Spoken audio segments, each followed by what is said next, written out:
A continuación, Quito con Marjorie.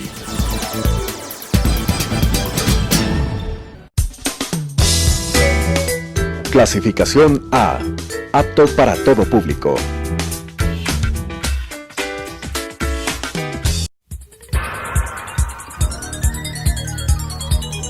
Las opiniones vertidas en este espacio por la producción y dirección del programa son de exclusiva responsabilidad de sus autores y de quienes intervienen en ellos.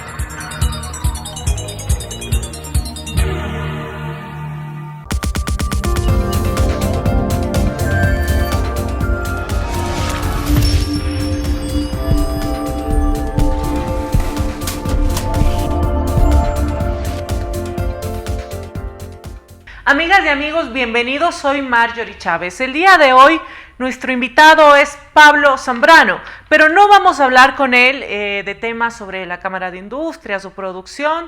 Vamos a hablar de un tema diferente, que quizá es una faceta que muchos de ustedes no conocían de nuestro invitado, que es el tema de los derechos de los animales. Muchísimas gracias, Pablo, por acompañarme. Gracias, Marjorie, un gusto estar acá contigo en este programa en Telesucesos. Pablo, tú eres pues abogado, doctor en jurisprudencia, bueno, entre otros estudios. Actualmente eres presidente de la Federación Nacional de Cámaras de Industrias del Ecuador y también presidente ejecutivo de la Cámara de Industrias y Producción. Pero el tema que nos convoca hoy es el tema de derechos de los animales, un tema que investigando un poquito pues vemos que tú has profundizado y que tienes un interés no solo a nivel personal y un tema, digamos, moral, sino también un tema académico. Cuéntame un poquito cómo nace este interés por esta rama del derecho. Gracias, Marjorie. Creo que es muy importante que entre la comunidad, entre los televidentes, podamos hablar de estos temas que son fundamentales, porque los animales, como bien señala Posner, este autor tan importante, son seres sintientes. ¿Qué quiere decir un ser sintiente? Es un ser que, si bien es cierto, no tiene sentimientos como los seres humanos y no los puede expresar. Sin duda, creo que todos quienes tenemos una mascota, un perro, un gato, un caballo, etcétera, podemos darnos cuenta claramente de que responden a esos estímulos tan importantes de cariño, de afecto que nosotros les damos. Y obviamente, al ser seres sintientes, los animales tienen derechos. Por ejemplo, derechos a estar bien alimentados, a estar bien cuidados. Obviamente se tiene que prohibir cualquier tipo de maltrato en contra de las mascotas de los animales. Y entonces, en mi doctorado en Argentina, en Buenos Aires, tuve yo una clase muy interesante con una doctora joven, una mujer joven que se dedicaba a estos temas novedosos del derecho. Y ahí empezamos a hacer todo este análisis en la clase y yo le dije, mire, en Ecuador estamos aprobando, esto era hace 4 años, aprobando una reforma al Código Orgánico Integral Penal en la cual se sanciona el maltrato a los animales. Así es que por ahí nace este artículo que yo lo hice justamente en base a una investigación jurídica y sobre todo en base a esa convicción que tengo de que hay que respetar a los animales, de que los animales son seres sintientes y que sin duda el derecho, las leyes, las normas tienen que proteger a los animales. Pablo, este no es un debate nuevo, ¿no? En realidad, pues desde hace muchos siglos se habla del tema, pero es a partir de los años 70 donde empieza a tener mucha más relevancia con investigaciones como por lo que escribió, por ejemplo, Tom Regan o Singer, en donde hablamos no solo desde el tema en la parte filosófica, sino que hablamos de 3 posturas. Tenemos la que lo considera pues una cosa, digamos, objeto de derechos en función de la apropiación de un ser humano. También tenemos lo que llamamos las posturas del bienestar, que lo consideran seres sintientes capaces de sufrir y de percibir ese sufrimiento. Y también tenemos la tercera postura, que es la vertiente del reconocimiento de los animales no humanos como sujetos de derechos en sí mismo por su propio valor. El Ecuador actualmente, tú nos acabas de citar el Código Orgánico Integral Penal. ¿En cuál de estas vertientes estamos? ¿En qué momento estamos?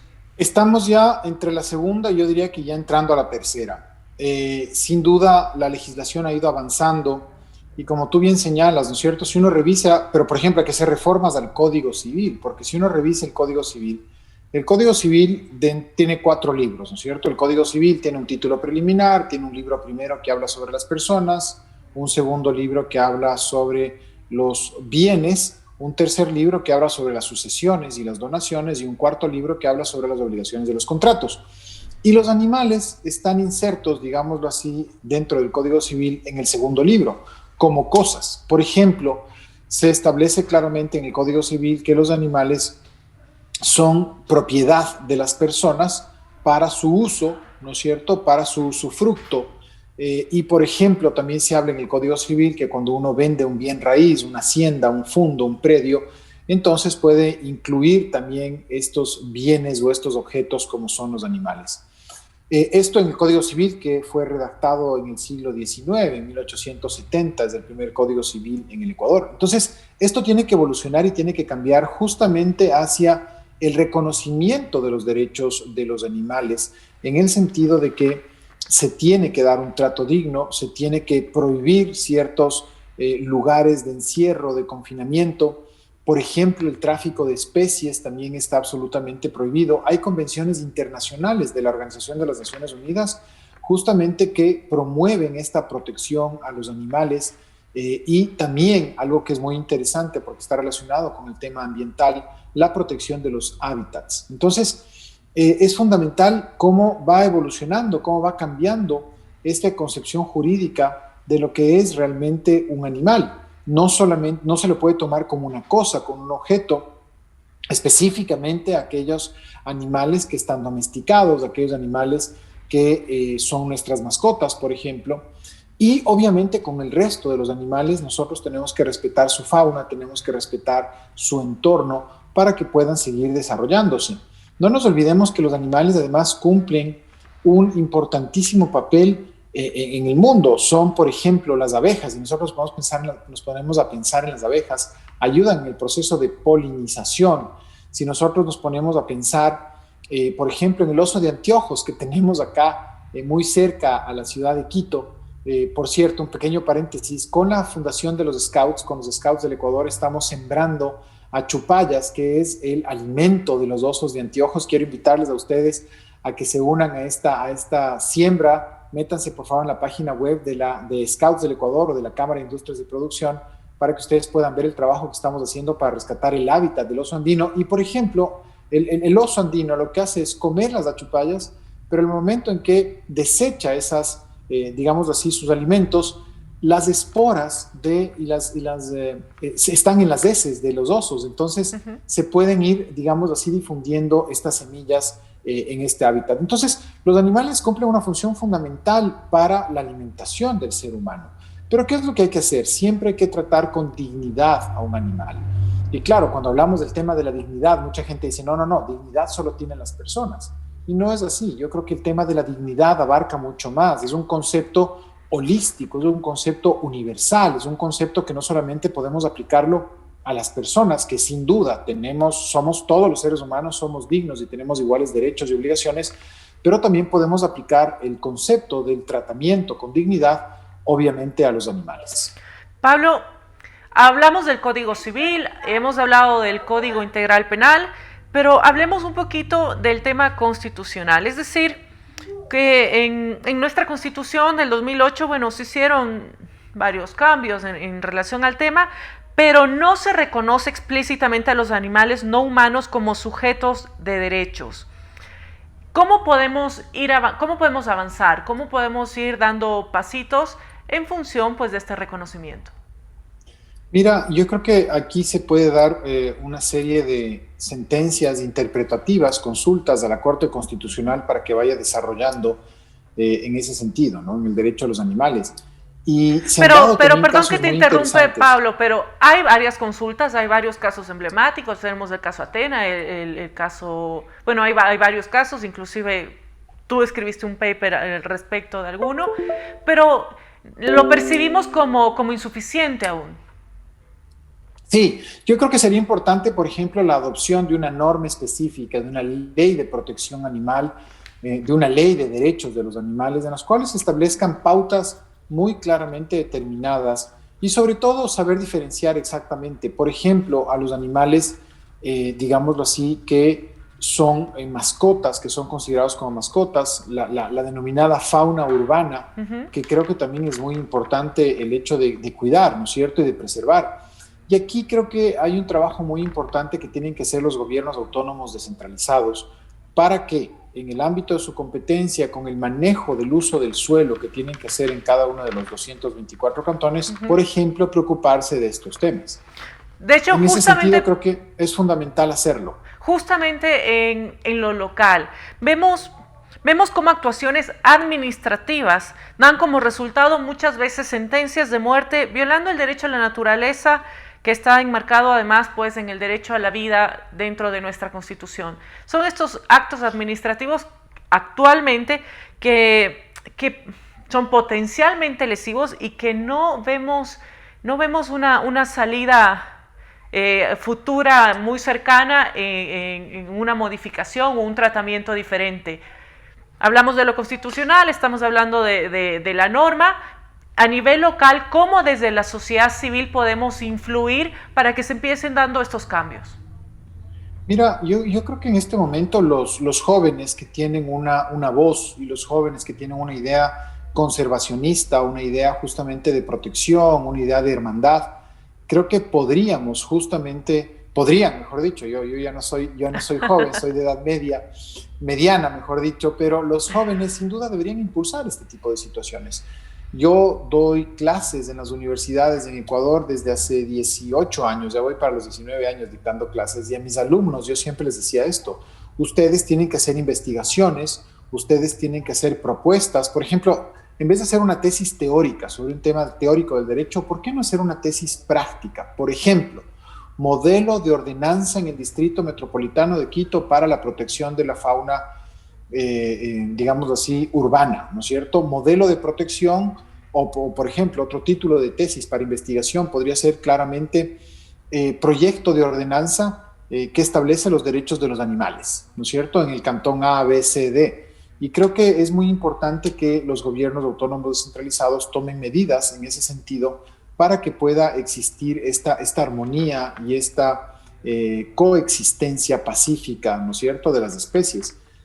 Creo que yo, por mi trabajo y además por mi afición, porque soy corredor de montaña, ¿no es cierto?, y yo voy por los parajes del Ecuador, por las montañas del Ecuador, y veo nuestros ecosistemas maravillosos, cómo albergan una gran cantidad de especies que tienen que ser protegidas. Tengo mascotas, ¿no es cierto?, tengo perros, tengo gato, y veo justamente cómo esa interacción sana, esa relación justamente importante que puede existir, nos permite, digámoslo así, llevar adelante un mecanismo muy importante, muy bueno, de convivencia y coexistencia. Entonces creo que eso es lo que debería plasmarse justamente, no solamente esperar a que esto salga o esto sea de parte de la voluntad de las personas, sino que también en los distritos metropolitanos, en los cantones, puedan existir justamente estas normas que regulen esta convivencia pacífica, esta armonía, este buen trato y esta prohibición de abusos en contra de los animales. ¿Cómo encontramos esta armonía? Es decir, cuando hablamos de los derechos de los animales, encontramos el conflicto entre pues, los derechos fundamentales de las personas y el bienestar animal. ¿Cuál es el límite? ¿Cuál es el punto de inflexión?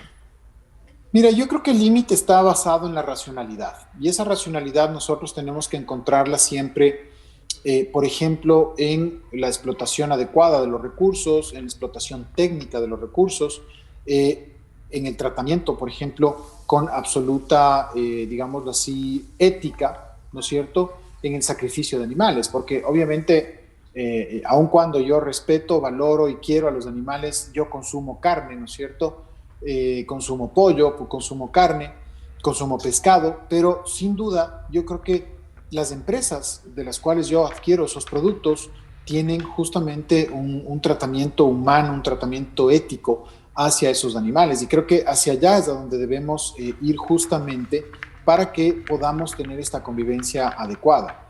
Por otro lado, creo que es fundamental que nosotros vayamos generando esta conciencia de la convivencia pacífica con otras especies Y para eso, ¿qué requerimos? Generar conciencia, por ejemplo, en los mismos colegios, en las universidades, ¿no es cierto?, en los centros de estudio, porque la educación es el arma más poderosa para transformar al mundo, eso lo decía ya Nelson Mandela, y es a través de la educación que se puede generar este proceso de cambio en una sociedad en la cual hay cultura, hay educación, va a generar valores esenciales como el respeto, que es fundamental, la consideración, la solidaridad.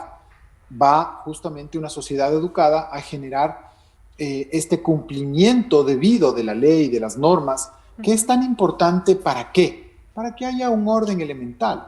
La sociedad sin orden es un caos y por eso entonces necesitamos nosotros generar esta sociedad ordenada, organizada, que nos pueda permitir a todos una convivencia pacífica. Por lo tanto, mi criterio es que en la educación, y la educación obviamente empieza en casa, los padres somos los primeros educadores, pero tenemos que seguir generando este movimiento a favor de elevar los niveles de conciencia para que de esa manera podamos tener una armonía en nuestra sociedad, en los diversos ámbitos, en múltiples ámbitos en los cuales tenemos que interactuar. De acuerdo. Desde el Poder Judicial deberíamos tener políticas para establecer estos protocolos de los que hablamos de defensa animal y por supuesto esto tiene que realizarse de manera participativa. Podría ser, por ejemplo, también una herramienta el que la Fiscalía tenga una unidad especializada en maltrato animal, porque cuando empezamos a conversar con la sociedad civil, es un común denominador sus experiencias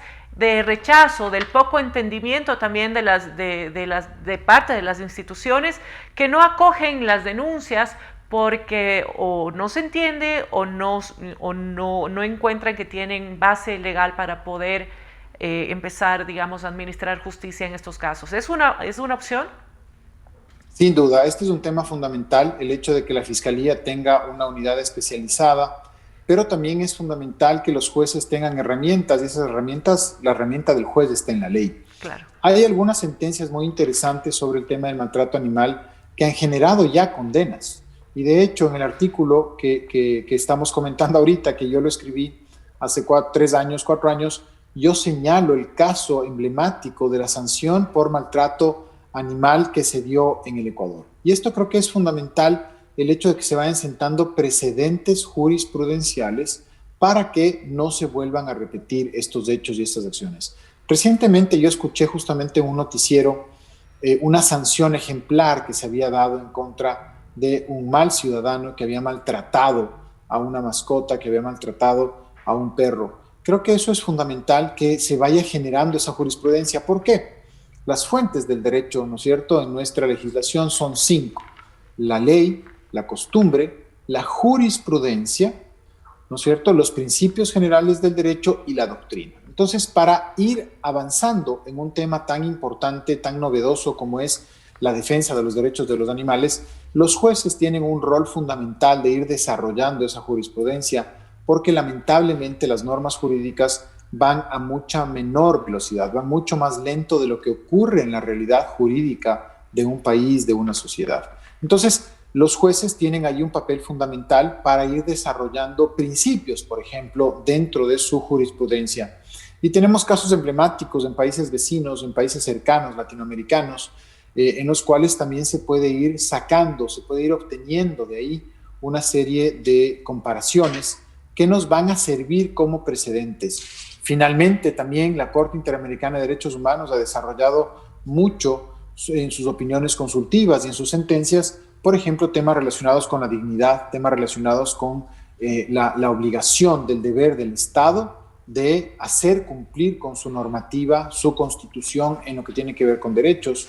Entonces creo que también existen otras fuentes muy importantes y alternativas, además de las leyes, de las normas jurídicas, para poder ir, digámoslo así, generando esa conciencia a través de las sentencias. Es una obligación moral de los seres humanos evitar la crueldad y el sufrimiento innecesario.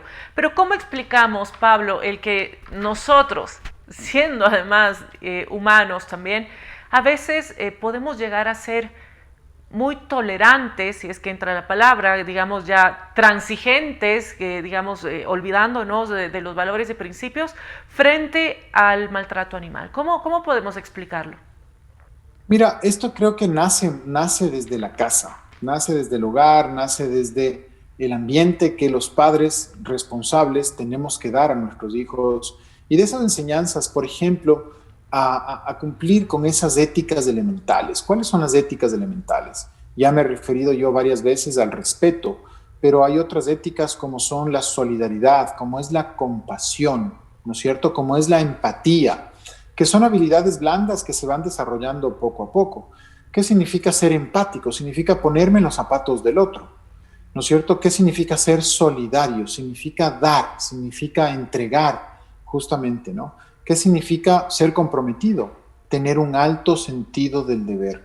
Mi padre, que recientemente falleció, siempre nos decía a nosotros, queridos hijos, el deber está primero. Y ese deber justamente hace que seamos siempre fieles. Y usaba la frase en latín. Él fue educado por los hermanos cristianos en francés y en latín nos decía, semper fidelis, siempre fieles. ¿Con quién? Con Dios, con tu patria, con tu familia, ¿no es cierto? Con tus amigos, con la sociedad, con la comunidad. Y yo quiero quedarme con esa frase de mi padre, el semper fidelis, el siempre fiel. ¿A qué? A esos principios, esos valores que nos hacen hacer mejores personas. Y si nosotros podemos ir en la vida generando estos valores, ¿no es cierto? Siendo amables, siendo corteses, siendo respetuosos, siendo solidarios, siendo equitativos, teniendo empatía con los demás, sin duda que tendríamos una mucho mejor sociedad. Creo que una sociedad se refleja muchísimo en cómo actúan sus ciudadanos. Entonces, si necesitamos cambiar las cosas, tenemos que empezar ese cambio por nosotros mismos para seguir proyectando esta importantísima nueva mentalidad, esta importantísima nueva forma de ver la vida, que tiene que ser a través del respeto a todos, incluidos obviamente los animales. De acuerdo, lo acabas de decir, empezar por nosotros mismos, generando además las situaciones adecuadas. Me estoy refiriendo en puntual en la generación de mercados, es decir, si nosotros como ciudadanos no generamos la demanda de compra de animales, de pieles, etcétera, etcétera, que muchas veces generan vicios que recaen en maltrato animal, pues vamos a limitar estos mercados, ¿no? que generan crueldad, que generan además esta tolerancia, entre comillas, por así decirlo. Entonces, ¿dónde debemos cortar? Debemos cortar en los ciudadanos con la educación, pero en la política pública, ¿cómo exigimos que acompañen a este proceso del tejido social? Mira, en la política pública es fundamental que se vayan desarrollando estas normas que establezcan prohibiciones expresas para ciertas acciones que sin duda representan actos de crueldad. Por eso se ha dado en muchos países, ¿no es cierto?, prohibiciones expresas a ciertas actividades, a ciertas acciones que sin duda no se compadecen con la empatía, la solidaridad, ¿no es cierto?, la tolerancia. Por eso es fundamental que nosotros estemos claramente, digamos así, dispuestos a aceptar este tipo de normas, ¿no? Tenemos, por lo tanto, una tarea pendiente muy importante, y esa tarea pendiente muy importante es seguir generando este espacio que nos permita elevar la conciencia en las personas y obviamente sancionar también a quienes la incumplen. Muchísimas gracias, Pablo. Te agradezco además particularmente porque sabemos que estás pasando por un momento difícil y agradezco tu fortaleza y tu desprendimiento de dedicarme tiempo para hablar de este tema. Y aprovecho y hago igual un homenaje a quien en vida fue tu padre, Gonzalo Zambrano, a quien no tuve la oportunidad de conocer, pero sin duda pues ha sido un referente y un modelo a seguir en la administración de justicia en nuestro país, y quienes estamos en el medio pues sabemos y reconocemos su gran labor. Te agradezco nuevamente. Un mensaje final a la ciudadanía. Gracias, Marjorie. Creo que es fundamental honrar la memoria de quienes nos precedieron, y en este espacio que hemos hablado de un tema tan lindo, tan diverso, tan distinto, que es el derecho a los animales. Mi padre fue un amante de la naturaleza, un amante de la justicia, un amante de los animales. Teníamos mascotas siempre desde pequeños. tuvimos una hacienda donde teníamos bastantes animales y él siempre actuó en consecuencia. ¿Qué significa actuar en consecuencia? Ser siempre fiel. ¿Ser siempre fiel a qué? A los valores y a los principios fundamentales que deben regir a una sociedad. Así es que sigamos ese ejemplo que nos dejan nuestros mayores y eduquemos en valores a nuestros hijos y practiquemos nosotros los valores. Muchísimas gracias. Muchas gracias, Pablo. Amigas y amigos, espero que este programa haya sido de tu interés. Y en este momento que estamos además a pocos días de Navidad, pues recuerda no comprar animales. Es preferible adoptar alguno. Un animal, una mascota, no es un regalo, no es un juguete, no es un adorno. Recordemos las palabras de nuestro invitado, a quien voy a parafrasear: semper fidelis, con la patria, con tu familia, con tu entorno, con todos, con la sociedad. Los animales son seres sintientes, dignos de protección jurídica por su valor intrínseco, por el valor de su propia vida, no por los intereses que los seres humanos podamos tener en ellos. Amigas y amigos, muchísimas gracias por haberme acompañado en este día. Soy Marjorie Chávez. Hasta la próxima semana. Las opiniones vertidas en este espacio por la producción y dirección del programa son de exclusiva responsabilidad de sus autores y de quienes intervienen en ellos.